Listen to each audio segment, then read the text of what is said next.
Oh, I know you were waiting for this. You all day watching the game yesterday, and I know you were like, God, I can't wait to see what Moohead has to say after the game, and then once he's thought about it some more on Monday. And I know that you were having trouble sleeping last night just out of the sheer anticipation. But unfortunately, the reality is that people are giving a shit less and less about the Cleveland Browns. And the whole thing, unless you're engrossed in a soap opera and you like that one day, Days of Our Lives kind of thing. If you like that kind of stuff and ridiculous cliffhangers, and you're going to like this. If you like Who Shot JR, you're going to like this. If you're a football fan, you want to see good football, it's not for you because it's just not happening. Welcome to Moohead Radio. Tony the Calf is joining me on the panel, maybe others to come.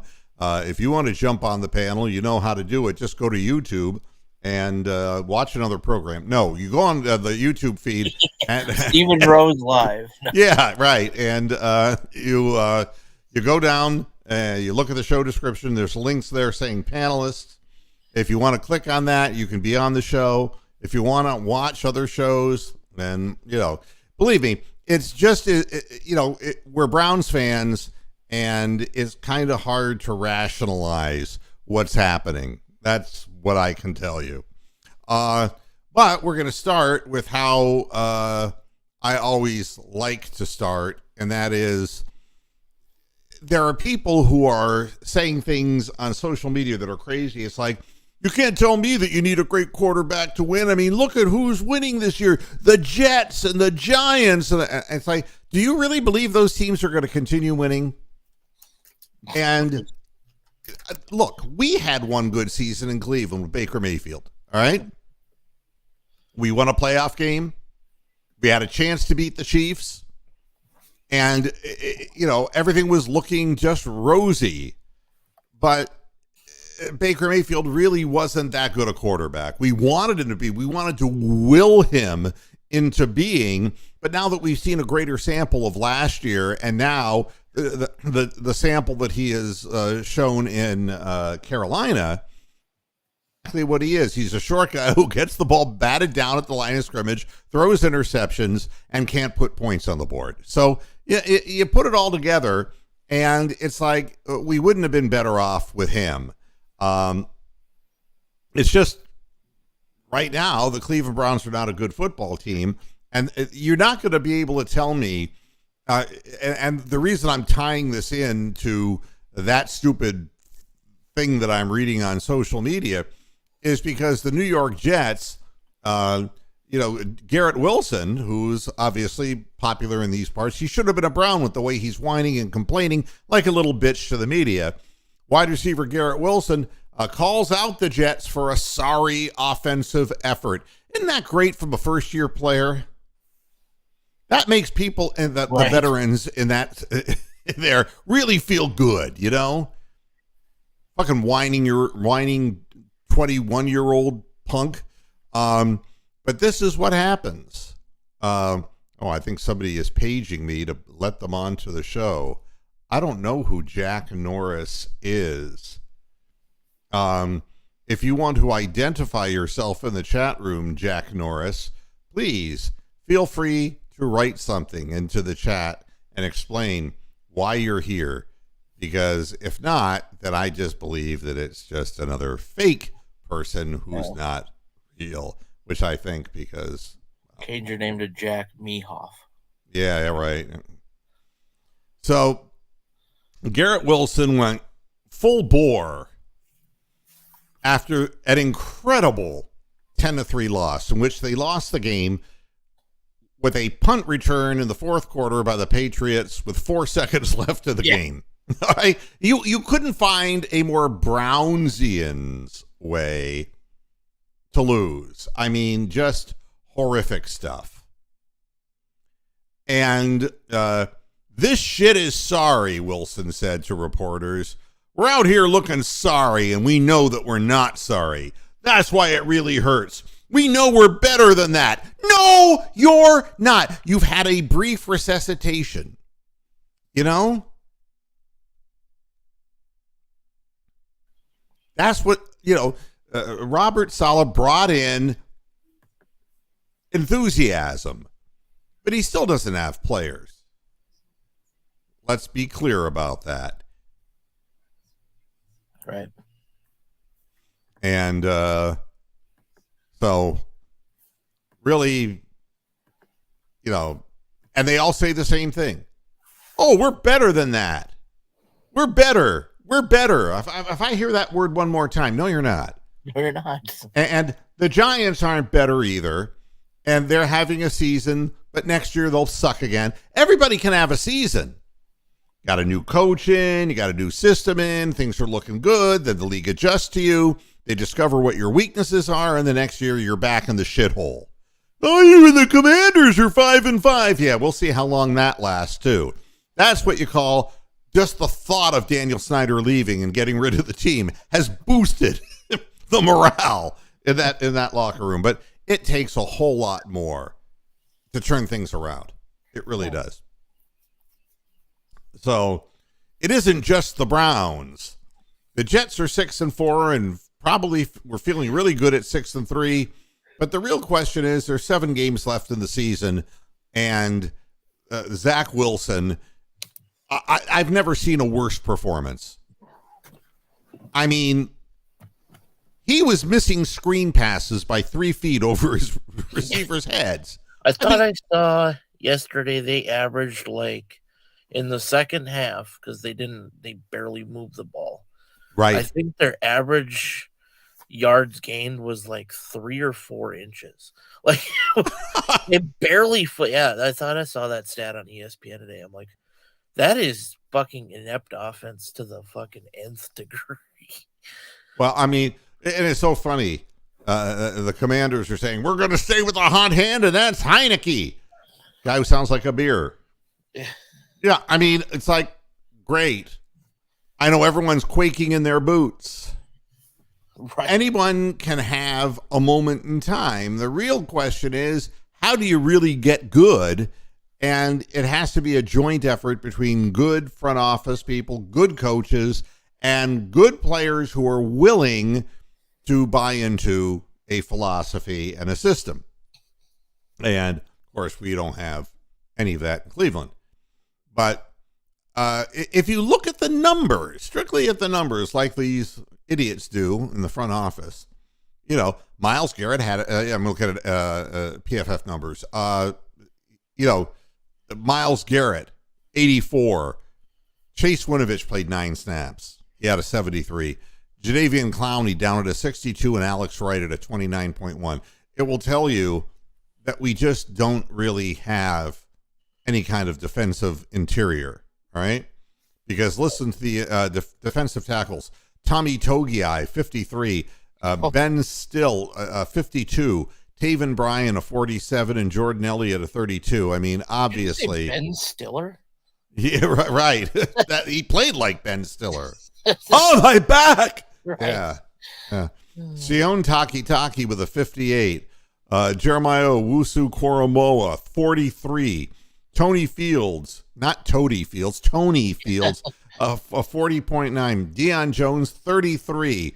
Talking about Old Man River, And in the passing game, not a good thing to be had. Martin Emerson was number 1, and he played 59 snaps with a 65 rating. Greedy Williams played 16 snaps. He had a 55. Denzel Ward at a 52 as his year of underachievement continues, and A.J. Green with a 43. I mean, this is not good. You look at the safeties. John Johnson, 65 snaps, 56 is his number. Ronnie Harrison, a 50, but only 6 snaps on the field. The organization is sick of Ronnie Harrison. Grant Delpit played 65 snaps and had the lowest score of all with a 43. So, it's... You can go over the numbers and you say the numbers show that we don't have anything on the defensive side of the ball. We just don't.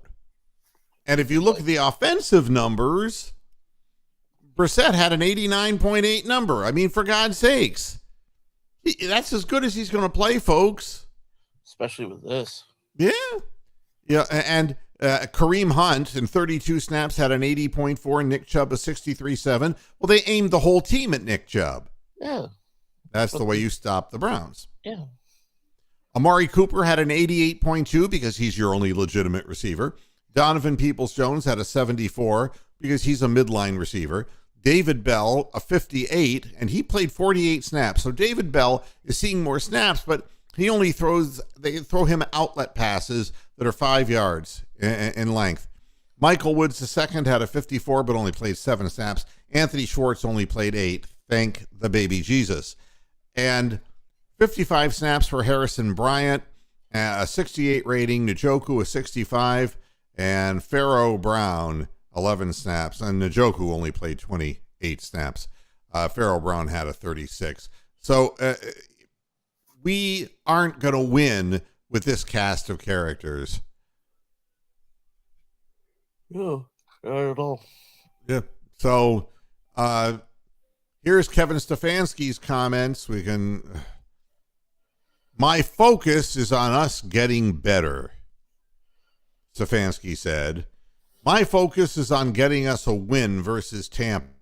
Playing good offense, playing good defense, playing good special teams. That's where my focus is. And that was the answer to the question, is Joe Woods in a world of hurt? Yeah.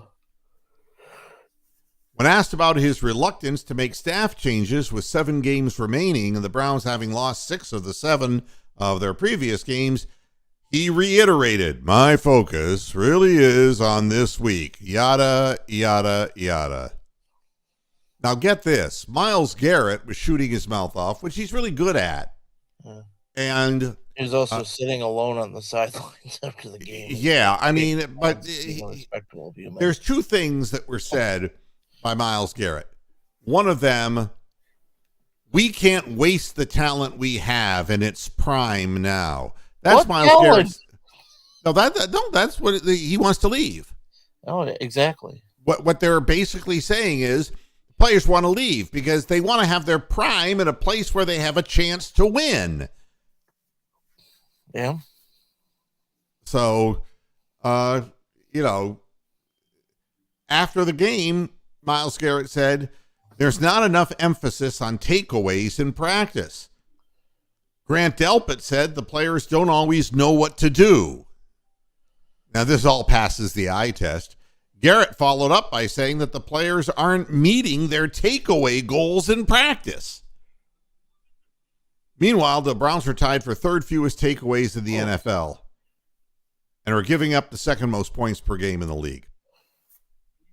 I mean, what more do you need to know than the Kevin Stefanski practice?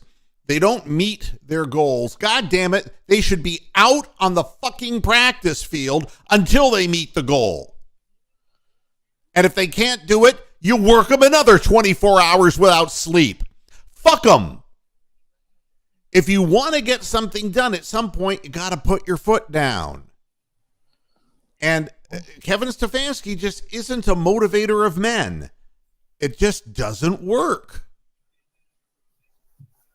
Giving up all the rushing yards that they've been giving. All Stefanski can say is, I think when you're 3-7, there's frustration. That's what we are today, 3-7. But the bottom line is every person in this building, players, coaches, staff, you name it, except the owner. He didn't mention the owner. Have to have that attitude of fixing anything that needs to be fixed. And that's where our focus is today. You know what I'm going to start doing with Stefanski? I'm going to turn him into Bill Masterson. Well, it's like, he does believe the players are adequately prepared heading into the game. Yes, as a matter of fact, I do. Listen, mental errors and those types of things, they happen in football. Just like my cousin Gerd. He had all kinds of problems with mental errors as he got older. He used to crap his pants too at holiday gatherings. It's a roaming, ridiculous, ongoing bullshit kind of thing. Let's bring Bronk into the stream. Hi, Bronk. Moo. Moo. Yeah. Moo. My ear. Is this mic on?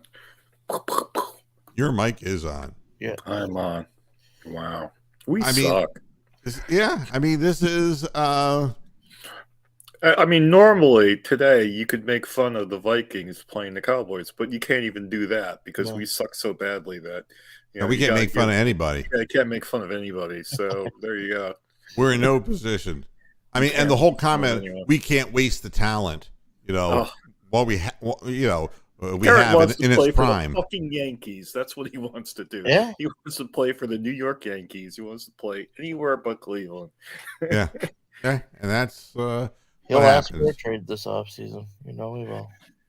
I mean, everyone wants to get out. I'd want to get out. I'm doing a podcast and I want to get out. We all got out.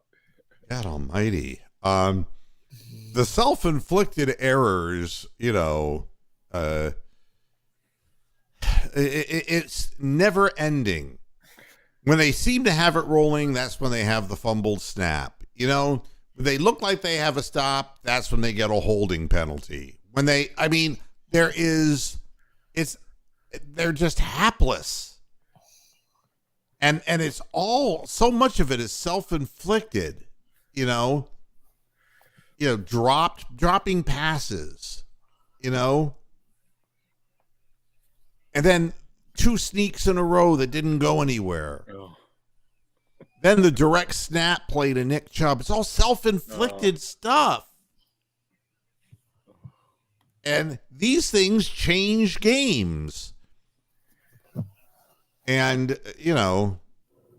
as far as the drop passes by Harrison Bryant and Pharaoh Brown, the ball was too high and out for Harrison Bryant. That ball didn't have to be thrown that way. It could have been thrown into his body, and he was open to catch the ball for a touchdown. Yeah, he probably would have dropped it if it was thrown perfectly to him. Well, you can always make that argument. They would tell you they should catch them, Stefanski said. That's obvious.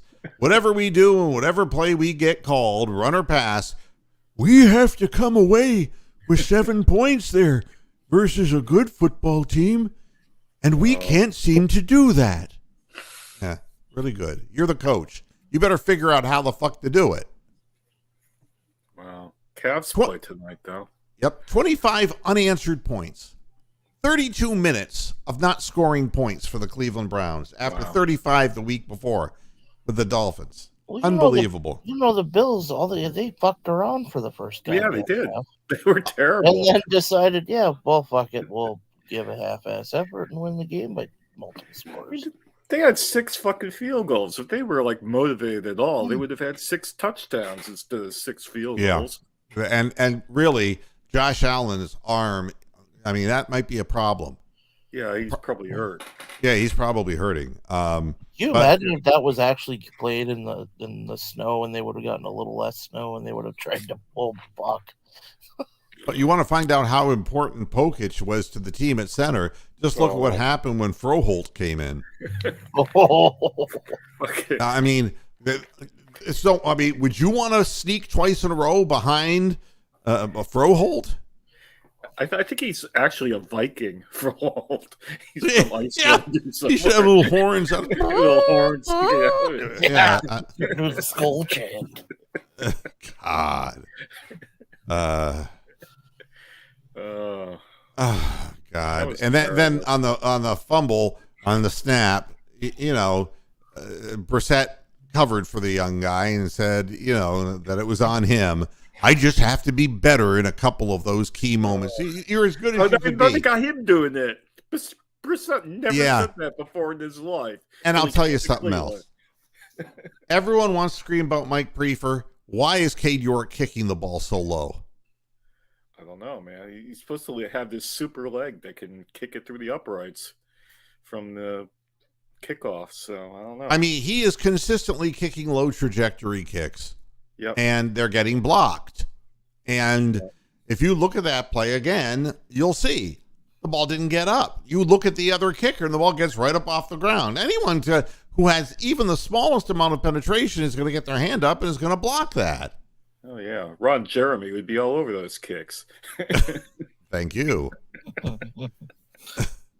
The Special teams were terrible.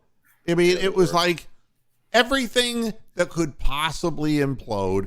And you got the idea that once Buffalo got comfortable and started handing the ball off to Singletary and whoever the other guy was, Armand Smith, and they were just running the ball right up the middle. Yeah. And there was nobody there. It was like, they've quit. They quit. I mean, we're going to give up 200 rushing yards every fucking game from here on out, aren't we?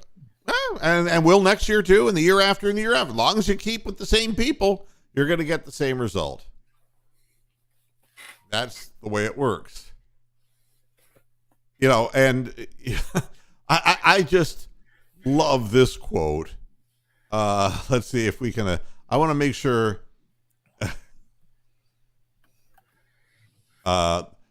Perhaps the most concerning comment after the game came from Grant Delpit when he was asked about what needs to happen to fix the issues with the scheme and stopping the run.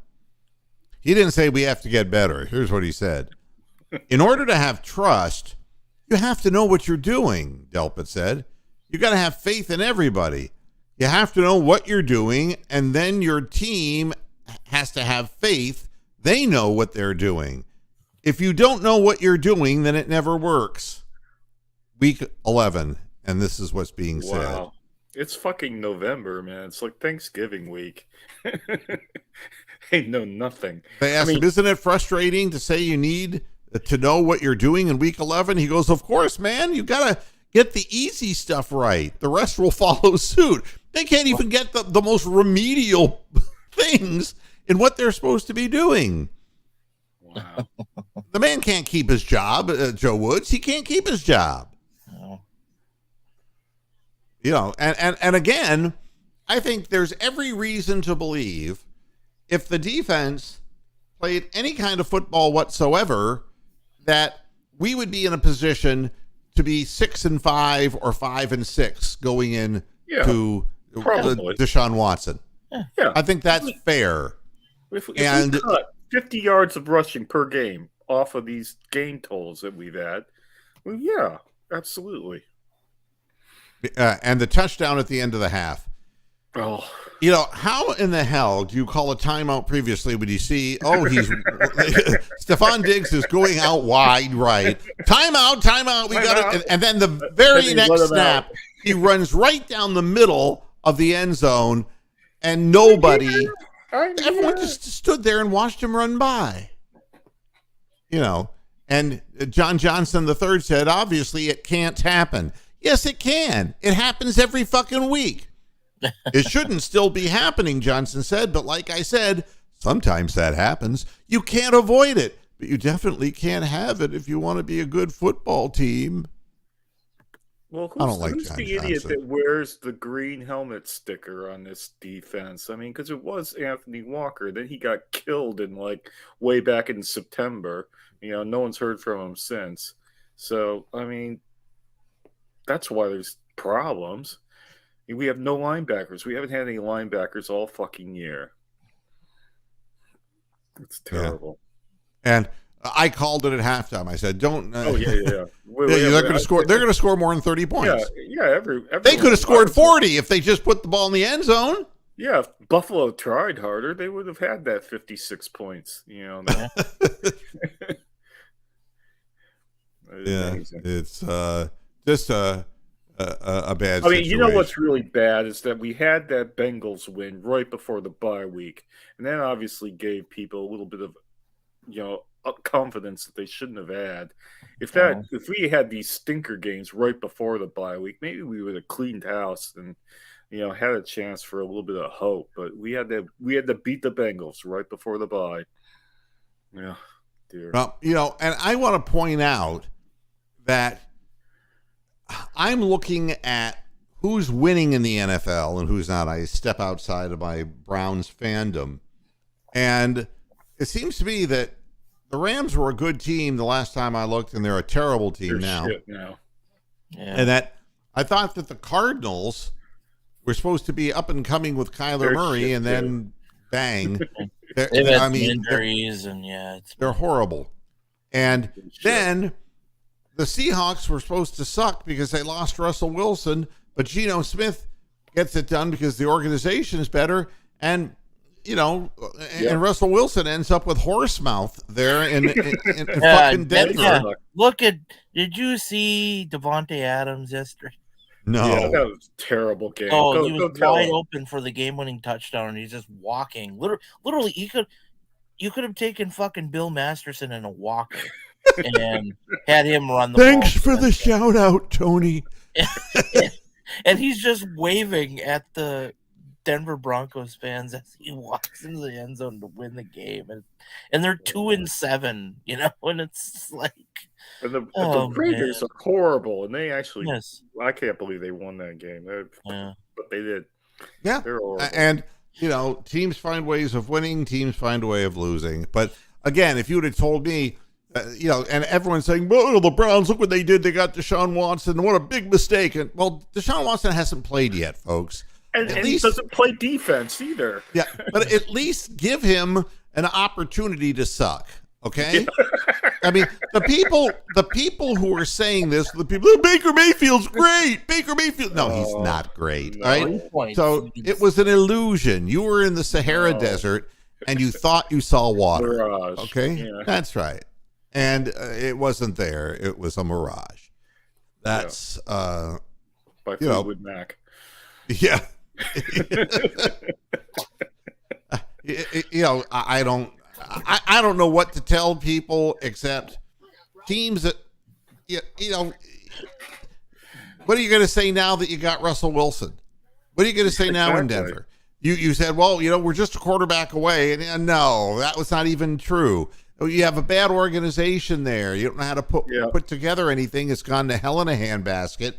And it's the cavalcade of mistakes, errors, and now, Russell Wilson is demoralized because, these guys, I remember when they were young and came into the league. Now this guy looks like he should have a mugshot up in the U.S. Post Office. He just looks deranged. He looks like he's completely out of it. Photo of Samuel L. Jackson, with the t-shirt on. he's got that 4 o'clock shadow, and it's like, I expect to have him put a hood over his head, bulging eyes. Be the fucking Unabomber, Jesus. But in the end, who's winning and who's losing?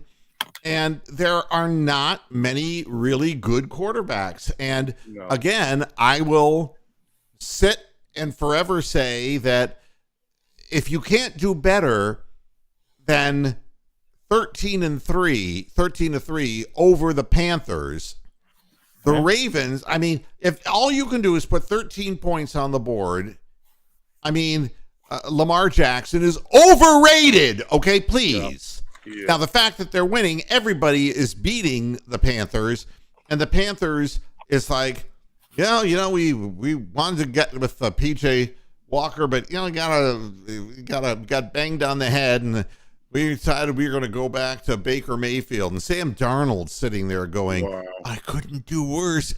We know he can. Okay, he can. So it's not like there's going to be any fountain of youth coming off of the bench to really rally the troops. And that game was a 3-3 game into the fourth quarter. It was. So that's not a guy who's going to hold out for a whole lot of money at the end of the season. No, that ain't the stuff of which great quarterbacks are made. I can't see the Ravens signing him for anywhere near what he wants. Well, he's not producing that way. The whole team isn't producing that way, but they're in a division. Look, the Bengals had to struggle. They give up 30 points to the Steelers. That was an awful game. Again, the coach, Zach Taylor, right? Yeah. He tried to lose. Yeah. I mean, you pulled a rabbit out of the hat against the Steelers, and you're proud of that? AFC North may be the worst division in football right now. Oh, I don't know. The NFC North's got it beat. Well, there's some bad ones. Some of the South divisions are pretty shitty too. But I think AFC the NFC right North is the only division in football that all 4 teams have a negative point differential. That I didn't know. Yeah. Wow. Yeah. No. And the Ravens have an easy schedule to finish the season. Yeah. But I don't really think that if I'm to judge the quarterback play, you got to be able to get more points against the Panthers. You got to be able to do that. And Baker Mayfield was trying his best, turning the ball over twice, and they couldn't do anything. Well, you know what was happening yesterday? Joe Burrow was getting batted down passes like crazy by the Steelers. That seems to be their technique now. It's the Steelers. They don't bother the rush. They just stand at the line of scrimmage, jump up when the guy throws the ball, and bat back in their face. It was incredible. It was like watching Baker Mayfield playing for the Bengals. Right. I've done half the show about the Browns. We're going to the Cavaliers. Yeah, now. fuck the Browns. Yeah, fuck the Browns is right. Good news for the Cavs tonight. I will start this off with some good news. What's that? Chris Fedor is saying Kevin Love is active and will play. You know, it's really interesting. I was talking to some people, and I do actually talk to some people, and they will never admit it because they don't want to be seen with company like me. Yeah, they don't want to admit it at all. The cow guy. It's like, that's not a good thing. But Kevin Love went from doubtful to what's one step up from doubtful is questionable, and now out. And this was the last game. That was just yesterday. Yep. And so what happened? I mean, that's a player reporting, I don't feel right, and I shouldn't go out there and play. He has a hairline fracture in his shooting hand on his thumb. Ooh. And this is an injury that players can play through, but easy. it ain't going to be fun.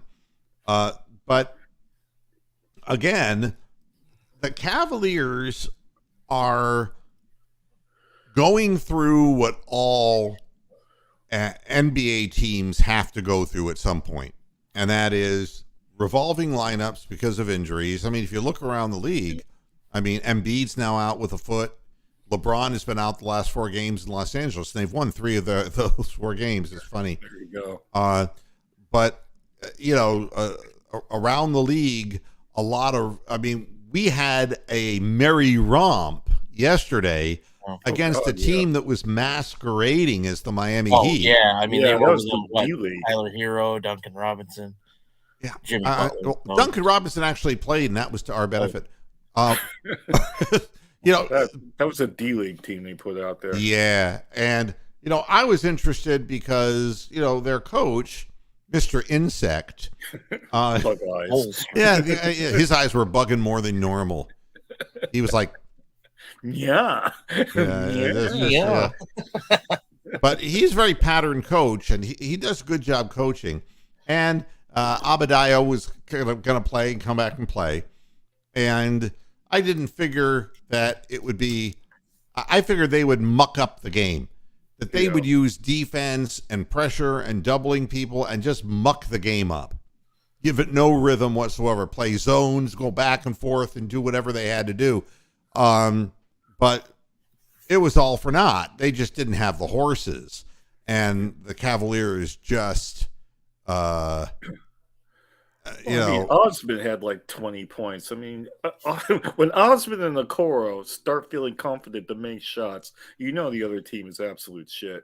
Well, what I can tell you about the Cavaliers, and everybody knows I'm very high on the team, and that I like a lot of things about the team. But you see how much better they are when Okoro can get 12 off the bench.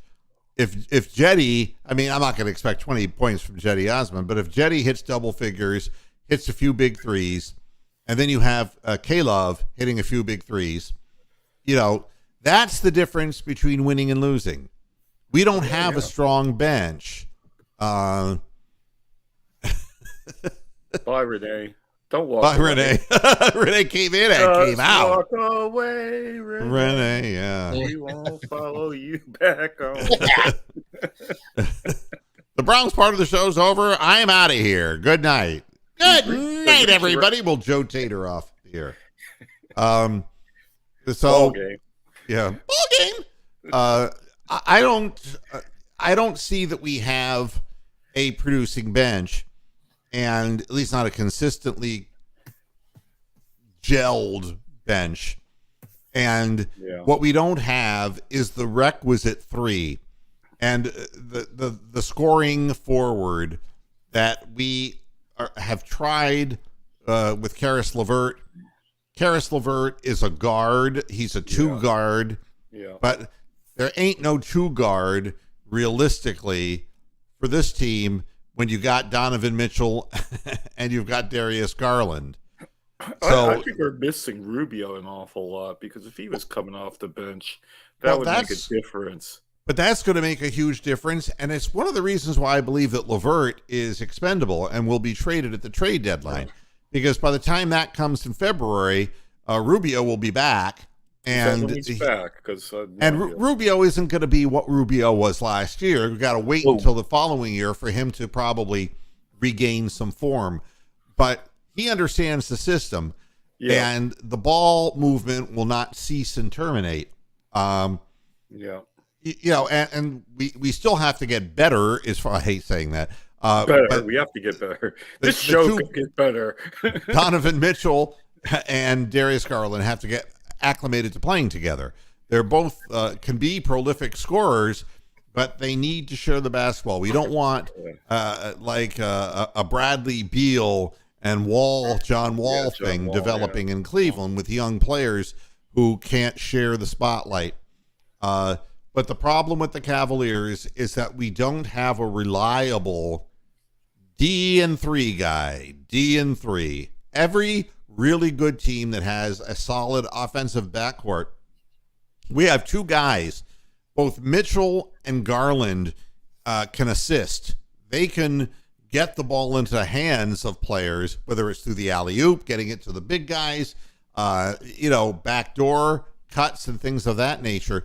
And they can find open men on the wings and on the three. But we don't have anybody who can reliably hit that shot. And that's what we're going to be looking for at the trade deadline. And I can guarantee you that whatever happens between now and February, Okoro, Cedi Osman, and Karis LeVert were carrying too much weight in that with guards, in essence. And we're desperate for Dean Wade to come back, for God's sake. Oh, yeah. Because Dean Wade can hit a three, and he does try hard on defense. But that's really what we're missing. But it's hugely important, because somebody who can make you pay from the corner or from the wing on three-point shots because you're just paying all your attention to the two guards out front and the big men down low, you got to decide. You got to pick your poison. Right now, there's no poison to pick because Okoro can't consistently make a three, and neither can Cedi Osman. If you had a reliable guy who could knock down corner threes and wing threes, then it would really become a mystery to defenses how they were going to hold the Cavaliers down. Well, we need somebody like Richard Jefferson was back in the day. Yeah, but a better three-point shooter. You need somebody who can knock down 42% of their three-point shots. I mean, somebody more like a young Kyle Korver would be what you're looking for. Yeah. A guy who's laser from distance. And it's not always easy to find, but there are players that will be available at the trade deadline. And do you think there's old guys out there that would be buyed out that would be wanting to come here? Well, I think we saw one with Gordon Hayward, who, and Gordon Hayward though still has too much on his contract, I believe. But Gordon Hayward has been through hell after his leg injury. It's been really, really tough, he's lost half a step, and but Wow. he's still shooting around 40% from behind the arc. You see, what we need is, I mean, hell, Kevin Love at the beginning of the year is giving that to us. Yeah. I mean, you got to pay such close attention to the two bigs down low for the lob passes and the penetration from Mitchell and Garland that you just get sucked in, and it's wide open. Well, It's wide so open from Love outside. Isn't been it? playing the 3 every now and then. I mean, because it kind of almost looks that way. Who? Kevin Love. It sounds like he's been playing the 3. He's a sometimes stretch when he's four. He's playing Yeah. a stretch four, but his only look, he has no verticality anymore. Yeah. And so, but Neither he do I. knows the game, he knows the system, and he knows how to find his way to a spot on the floor. And that's what Kyle Korver was so good at. He would Yeah. run and run and run and run like a rat in a maze, run and run and run. But he would find a spot and he could knock it down. And that's the kind of player who would make the Cavaliers much better. Much better. Well, I think you said this the other day, but it's getting annoying, these basketball games. They say they start at a particular time, and they really start like 20 minutes later. Yeah. It's just, what the fuck is that all Isn't about? the Yeah. league just a strange fucking league there this year, Yeah. though? I mean, Yeah, it is. I The mean, the Wizards Utah and the- Jazz. How do you explain the Utah Jazz? a bunch of Lauri Markkanen is playing out of his mind. Well, Malik Beasley. Yeah, I Malik mean, Beasley, Colin Malik Beasley beat the shit out of his wife or girlfriend, Yeah, and- Well, Mrs. Beasley. Mrs. Beasley. And B. Andy. I'm sorry, I shouldn't make jokes about that. I mean, the Portland Trailblazers are 10-6. Like, Yeah. you have Lillard and nobody. The Sacramento Kings haven't been good since fucking. Pardon the dogs in the background. All right, it's a good whooping. Work hard.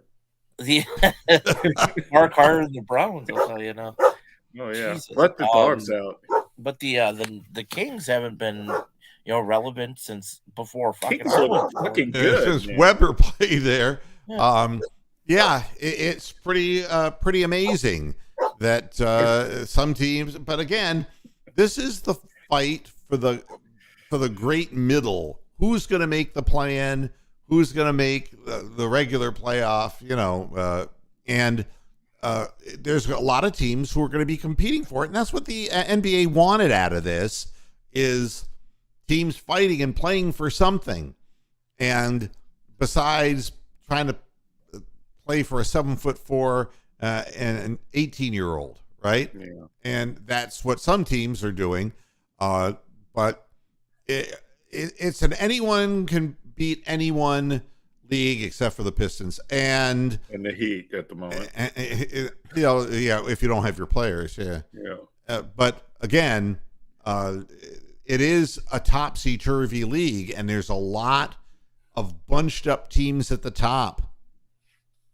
You're not seeing, because the Bucks are starting to come down to earth a little bit, and the Heat have dropped a little bit, and the Brooklyn Nets have been just through the ringer, and the teams that were supposed to be the dominant teams are not as dominant.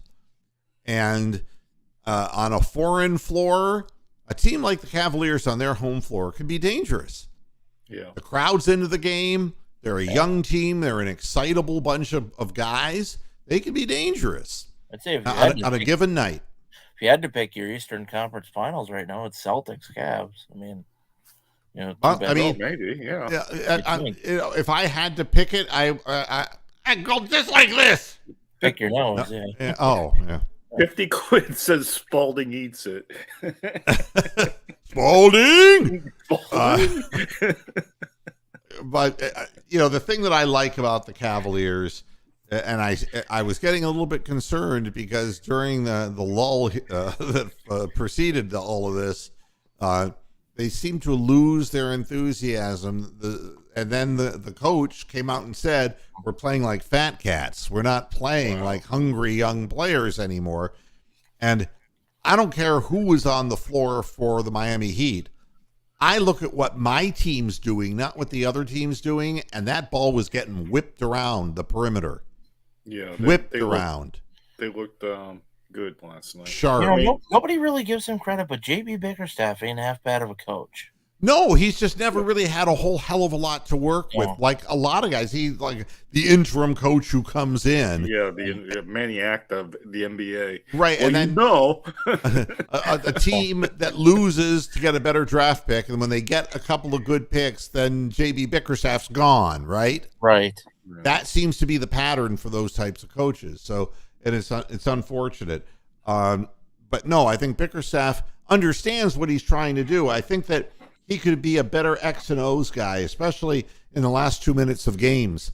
He's going to have to get better if the Cavaliers want to make a dent of any sort, getting into the playoffs and maybe pulling a first-round upset. They're going to have to get better in the last 2 minutes of games because they have a tendency just to bring it over the midcourt line and dribble, like they're trying to run the clock out. We call it the prevent offense. And instead of just running their sets, running their plays with confidence, it may come with time. I hope it does. Tonight, we have a real problem on our hands. The Atlanta Hawks, who took us out last year, and they're at full strength. And they got some players, and DeJounte Murray was added onto that roster this year. We know about Trae Young. They have some legitimate good players. Collins and Bogdanovich, and Bogdanovich is out. Who was the other one you mentioned? John Collins and just right. And yeah. I mean, they are a legitimate top 6 team. Okay, in the East. They're not going to be looking for a play-in. They're going to be in the better group. So, and the Cavaliers have something to play for, but they're on the second night of a back-to-back. Yeah, I think we're not on the road. We're at home, so we got to sleep in our own beds. But the problem is that, what happens to legs at the end of games. And you know that the Hawks are going to test that. And, you got to stop Trae Young, but DeJounte Murray is so long, he can get down into the paint and pull a lot of problems. So it's going to be a very interesting game. Yeah, and like they're keeping Lamar Stevens starting, and LeVert and Wade are out. Yeah, Stevens was all right yesterday. Well, LeVert, LeVert didn't hurt his ankle that bad, they said, but now he suddenly is out. I just don't think LeVert plays well off the bench. I don't think he's strong enough to start. I think he's in no man's land with the Cavaliers, is what I think. And he can't finish around the rim to save his soul. And we thought we were getting a guy who could make his shot from mid-range, and we're not seeing any of it. It's just not happened, and it's not working. And, I'm not going to be angry and bitter about it. I'm just going to say it's not working. Cavaliers are playing Stevens just because he is steady. I mean, he'll give you the same effort game in, game out. Yeah. He made a couple nice shots, little fadeaways in the lane, and, he's going to muscle up to you.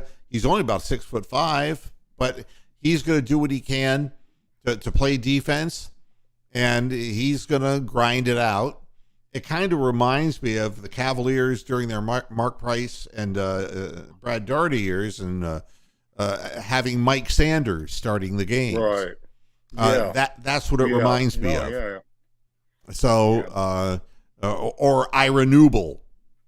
There are guys who are that kind of players. They're not great offensive players. They do play defense, though. They're physical guys. And if you turn your head on them, they can get into the paint and they can do a little damage. Yeah, I think they're there to tire out the other team's starters, by dogging them and playing defense and stuff and giving up fouls.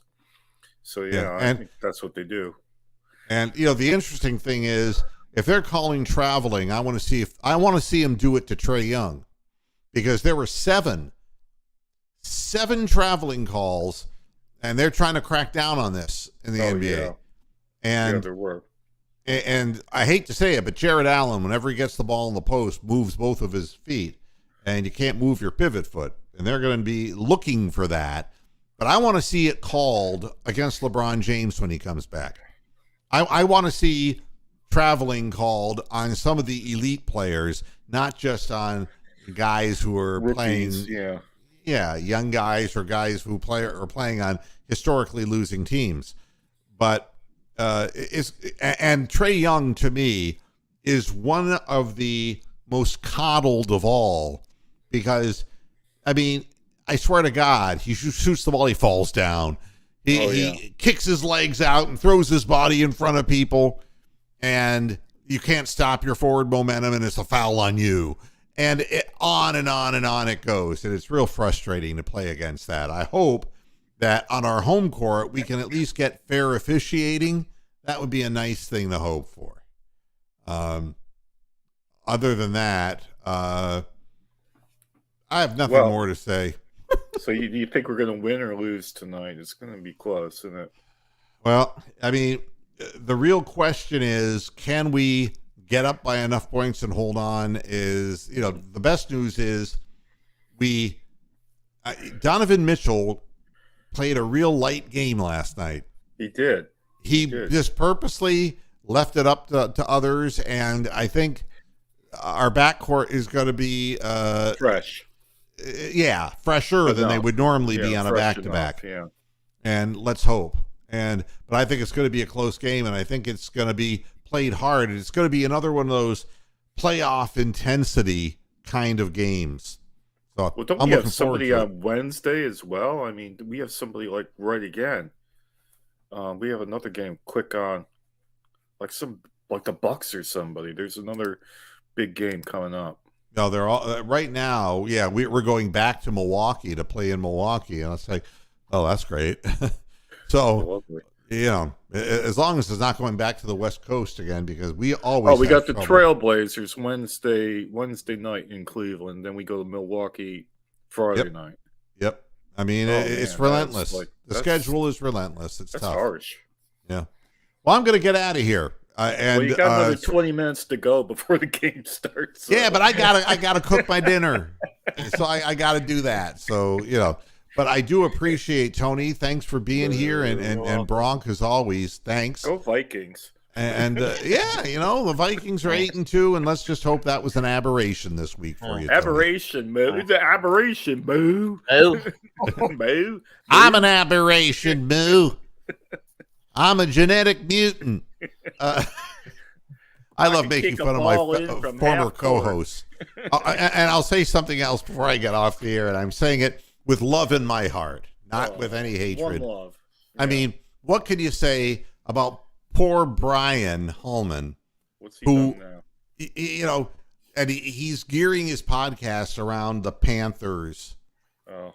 And out of a sense of devotion to Baker Mayfield, and to have to watch that, he's as bad off as we are. It's like we have nowhere to turn. Cleveland Browns fans, I mean, if you want to just go right, to the best teams of the league and just say you're a fan, maybe that's your best play. But honestly, it's got to be painful to have to watch the guy that you're emotionally supportive of. He just can't fucking play football, Yeah, he had like a 20 quarterback rating. Yeah, and that was after a 15 the last time he played. Unbelievable. So everybody, thanks a lot for tuning in, and I do appreciate all the support, and we'll see you again on Friday. Until then, hasta la vista, Pasture Heads. Good night. Bye.